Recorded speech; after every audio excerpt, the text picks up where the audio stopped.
Hello, friends from the internet, and welcome back to your favorite podcast, Aleli. So, yes, guys, we're back this week with more of Machine Gun Kelly. Let's start with part 2. I will go back to the past me so that she can tell the story of this great artist. And we will go back to the moment that we were talking about my favorite songs on Tickets to My Downfall. So enjoy! So I'll let you know my top songs of that album. I will say Bloody Valentine. I love the collaboration with Halsey of Forget Me Too. So good. I also like the All I Know with Trippie Redd. It's like so good. And Jawbreaker is good. I will say that are my top songs on the Tickets to My Downfall album. So let me know which are yours if you listen to the whole album.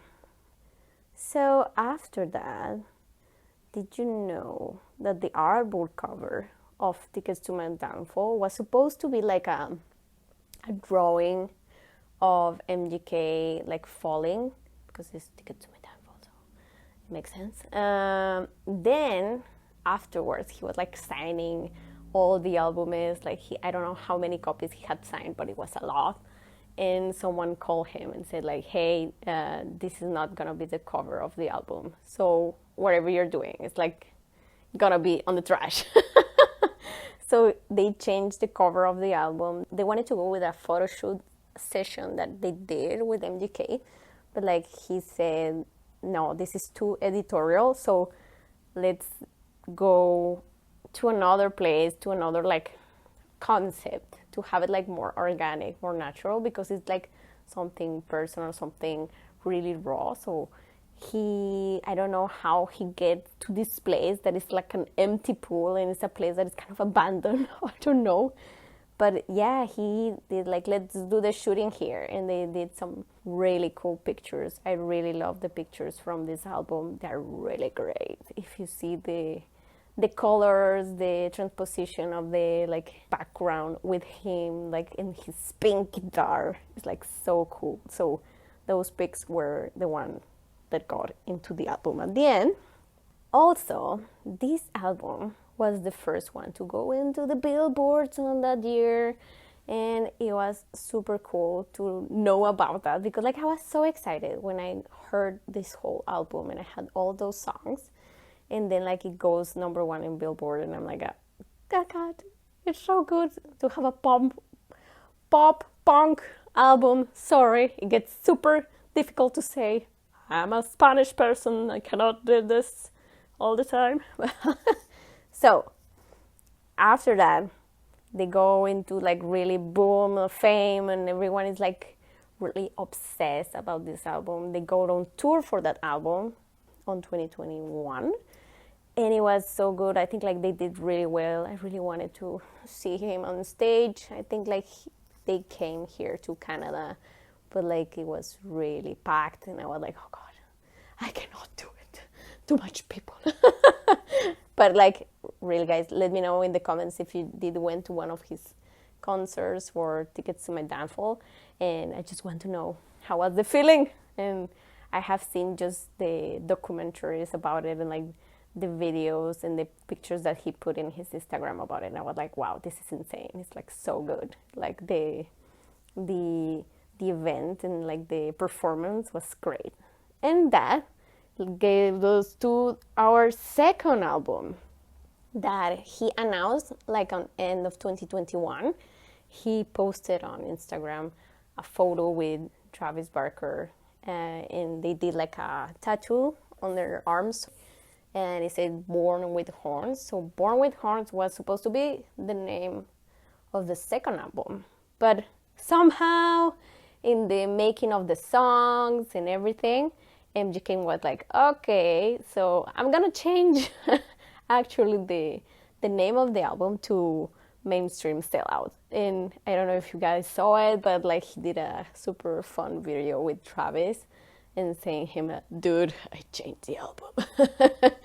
And that's how they release the communication that the album was gonna get like out on that time and everything. And yeah, so like mainly if you know about MGK, he's really like, he wants to prove that he can do it. And like he did do it with Tickets to My Downfall, but like some critics and some stuff were like saying, yeah, it's just a fluke, it's just like luck on his first rock album and so on. And then he was like, okay, if they say that, let's do it a second time, and then we will see if they say it again. So like that's how we got our second album with Travis. So Travis, I think, produced this albumness, like he did it on his own label. And from what I have read in the internet, in the Instagram, Travis did produce like not only like MGK for this rock album, but also for Avril Lavigne and some other big stars on this genre. And I was like so happy that Avril was like doing another album on this like old sound that she had, but like with Travis on top of it, it's like, it's pure joy, you know? Like, okay, well, let me not get me disrupt to that side. Let's get back to MGK. So yeah, that's why we got Mainstream Sellout. Got #1 Billboard, second year in a row. So like, MGK proved them wrong. There you go. And also this time he was nominated to the Best Rock Album in the Grammys. He was nominated. He didn't win. Ozzy Osbourne won, I think. But it was great. Like, to get nominated to a Grammy was really huge. So let's hope that the next one or the next songs get nominated to a Grammy and then actually win. You never know. But yeah, like, this was mainly it for MGK at that time. It was really cool to hear that album as well, the Mainstream Sellout. It kind of gets like the same vibe of the first album, but with some other artistic views. For example, my top songs for this album is Paper Cuts, for sure. When I heard that song, was like so good, because like it's like a melodic rock, and it really goes really well with the rest of the album. And his video was like the best video ever.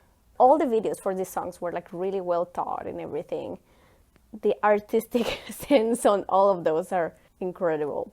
Yeah, I will say Paper Cuts, one of my top. Emo Girl, and it's like so good. That was done with Lil Wayne, and it was like really good. And then the video was done really cool. He was like on tour, I think, and he decided to do the video for this song, and it's so perfect. It goes really well with everything. So it really gives MGK, like, he's really true to itself. And last but not least, maybe was my song. I love Bring Me the Horizon. I love Oliver Sykes. When I saw that they were collaborating, I was screaming on the inside, you know? So like, whenever they got this song out, I just heard it on repeat so many times. But maybe it's a really good song. You should hear him. And let me know what you think. So that's for Mainstream Sellout. And he obviously did another bunch of collaborations on those times of the Mainstream Sellout and Tickets to My Downfall album. I know one with Killing Queen, and it was so good. I don't know if it was on the Mainstream Sellout album. So I'll let you know the song later on the comments. But yeah, so like, that's how MGK transformed himself. It's like he just metamorphosed from the rapper to a huge artist. He still is a rapper. He still is a songwriter. He still is like a punk rock artist. He's so many things right now. And like, I feel like that is what gives him the good stuff, you know? Like, that's why he's really big at this time, because he can do all these things and not like just separate one from the other and get like different paths completely. He still has rapper vibes. He still has like rock vibes. And I love how he mixes it all together in his songs and also on his fashion. So if you have seen the pictures that this dude has done, this guy has been like amazing. If you go into his Instagram, I just get like so much inspiration by just looking at his Instagram on how he dresses. He has done pretty much everything. Long hair, short hair, pink hair, whatever, all of it. And like the fashion on the concerts, on the videos, on the red carpets, everything. It's amazing. Like, why didn't you do this before? Because it's like amazing. I'm exploding. Like, I don't know if everyone loves this. It's my vibe. I don't know if it's yours. You can say whatever you want, but I really like his style. Everything goes well with everything, like the paint nails, with the tattoos, with the piercings, with the stuff on their mouth. I don't know how this is called. It's like not a piercing, but it's like a fake piercing that he had like with kind of like teeth. Really cool. And he had it for the emo girl video, I think. Yeah, but like so good. And I love like this rock emo vibes that he gets as well. So good. Oh, when he was on the Dolce & Gabbana fashion pasarela. Sorry, I will introduce this later. He was really cool on that part, and like all the details were perfect. Like the pearls with the spikes, amazing. So yeah, like that's how Machine Gun Kelly got to this point. And now, like recently, now this year, 2023, he released a rap song, a full rap song. We were not expecting that. We were like, oh, that's cool. We were like expecting another rock stuff, but like that's cool that he does different stuff and he keeps us on our toes, and like we're not like, oh, we just expect him to drop another rap song, or oh, we just expect him to drop a rock album again. That's cool that like he's mixing it up and like he's doing different things. So this last song, to finish it up with MGK, this last song is called Pressure, and it has 3 different beats on one song. They go so well intertwined with each other, and I have watched so many videos about it. People explain how these beats changing is like get excited when every beat change. This song is really good and it's really well recorded, and like the video is insane. So watch it and listen to it if you haven't, and let me know what you think. So that is it for today, guys. Thank you so much for listening, and hope you liked it. Subscribe and listen to more of my podcast. Let me know what else do you want me to talk about. I will not only talk about songs and artists and fashion, but like a bit of everything, and like I will give you my thoughts. It's my opinion. You don't have to agree. You can disagree. I'm okay with it. And let me know what you think. See you next time. Bye, friends.